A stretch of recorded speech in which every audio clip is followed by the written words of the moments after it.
दिवाळीमध्ये कांदा आणखी रडवण्याची चिन्ह आहे। या महिन्यापासून कांद्याची आवक कमी होणार आहे। किरकोळ बाजारात 60 रुपये किलो दराने कांदा विक्री होतीये, तर पुढील 2 महिने कांद्याचे दर तेजीत राहण्याची शक्यता आहे।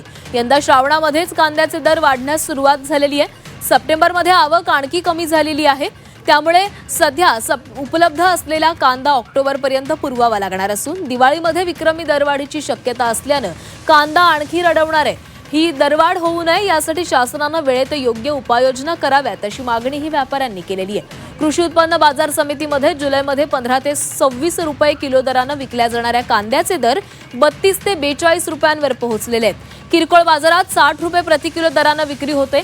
कांद्याचे नवीन पीक ऑक्टोबर-नोव्हेंबरमध्ये बाजारामध्ये येतं, तोपर्यंत उन्हाळी हंगामातील कांदा ग्राहकांना पुरवण्यात येतो। प्रत्येक वर्षी सप्टेंबर अखेरीस कांदा दरात तेजी येत असते।